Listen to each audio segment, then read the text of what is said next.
Price the lord, hallelujah. പ്രിയ സഹോദരങ്ങളെ, ഇന്ന് വോട്ടെടുപ്പ് ദിവസമാണ്. വോട്ടൊക്കെ അരാഷ്ട്രീയവാദം, അതായത് ഞങ്ങൾ വോട്ട് ചെയ്യില്ല അങ്ങനെയൊന്നും തീരുമാനം എടുക്കരുത്. നമ്മൾ ശരിക്കും നമ്മുടെ ആ ഒരു അവകാശം ജനാധിപത്യത്തിൻ്റെ മൂലക്കല്ലാണ്. ആ അവകാശം നമ്മൾ ഉപയോഗിക്കുമല്ലോ. ഹല്ലേലൂയ. ഇന്ന് നമ്മൾ ധ്യാനിക്കുന്നത് മിക്കായുടെ പുസ്തകത്തിലെ 7:8. അവിടെ വചനം പറയാണ്, എൻ്റെ ശത്രുക്കളെ എന്നെക്കുറിച്ച് ആഹ്ലാദിക്കേണ്ട. എന്നിട്ട് പറയാണ്, വീണാലും അവർ ശത്രുക്കൾ ആഹ്ലാദിക്കാനുള്ള കാരണം എന്ന് പറയുന്നത് നമ്മൾ വീണ് കിടക്കുന്നതാണ്.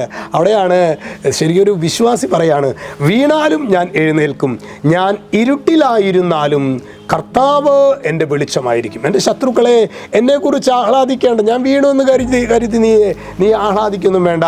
വീണാലും ഞാൻ എഴുന്നേൽക്കും, ഞാൻ ഇരുട്ടിലായിരുന്നാലും കർത്താവ് എൻ്റെ വെളിച്ചമായിരിക്കും. പ്രിയ സഹോദരങ്ങളെ, ഒരു പക്ഷേ ഒരു വിശ്വാസിയുടെ ജീവിതത്തിൽ ചിലപ്പോൾ തളർച്ചയുണ്ടാകാം, ക്ഷീണമുണ്ടാകാം, ബുദ്ധിമുട്ടുകളുണ്ടാകാം. പക്ഷേ പ്രിയ സഹോദരങ്ങളെ, നീ ഭഗ്നാശനാകരുത്. നിനക്ക് വീണ്ടും നീ കർത്താവിൽ ആശ്രയിക്കുക.